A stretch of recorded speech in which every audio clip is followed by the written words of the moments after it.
দেশের ২ জেলায় সড়ক দুর্ঘটনায় ১৬ জন নিহত ও ১০ জন আহত হয়েছেন। টাঙ্গাইলের কালিহাতীতে রড বোঝাই ট্রাক উল্টে খাদে পড়ে ১৫ জন নিহত হয়েছেন। এ ঘটনায় আহত হয়েছেন আরও ৭ জন।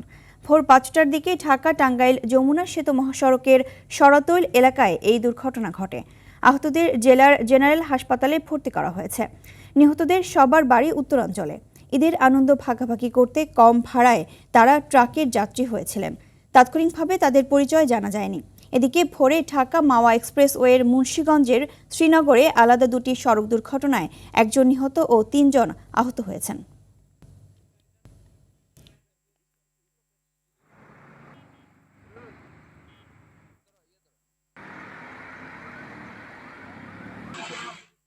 দর্শক, হতাহতের আরও খবর জানাতে ঢাকা টাঙ্গাইল যমুনা সেতু মহাসড়কের সরাতৈল এলাকা থেকে সরাসরি যুক্ত হচ্ছেন সহকর্মী কামাল হোসেন। কামাল, ১৫ জন নিহত মানুষের পরিচয় কি পাওয়া গেছে, আর এই ঘটনার আর কি বিস্তারিত জানতে পেরেছেন আপনি জানাবেন?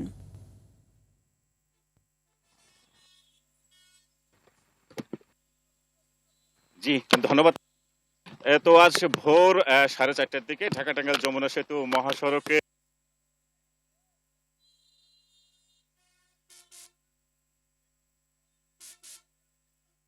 কিন্তু উল্টে যায় এবং সেই ট্রাকে থাকা ৩০ জন যাত্রী ছিল। আমি যতটুকু জানতে পেরেছি ৩০ জন যাত্রীর মধ্যে ঘটনাস্থলে সেই ট্রাকের নিচে চাপা পড়ে ১৫ জনের মৃত্যু হয় এবং এই ঘটনায় গুরুতর আহত হয়েছে ৭ জন এবং তাদের কিন্তু টাঙ্গাইল জেলার হাসপাতালে চিকিৎসা দেওয়া হচ্ছে।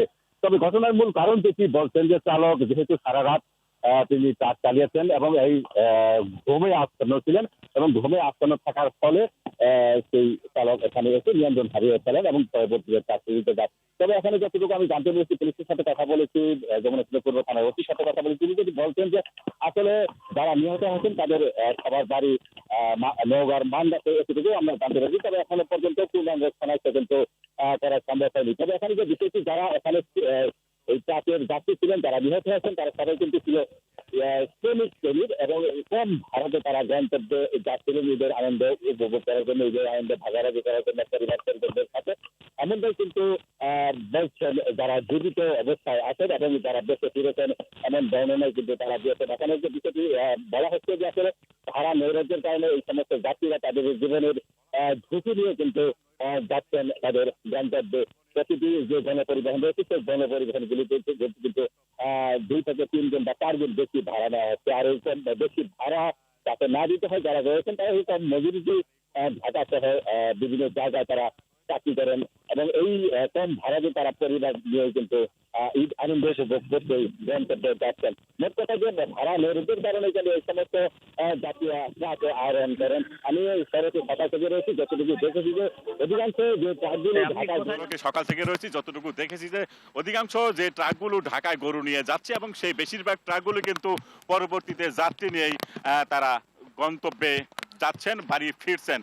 তো এমনটি কিন্তু জানা গেছে। তবে এখনো পর্যন্ত যারা হাসপাতালে চিকিৎসা নিচ্ছেন, বেশ কয়েকজন কিন্তু গুরুতর অবস্থায়। ধন্যবাদ কামাল আপনাকে।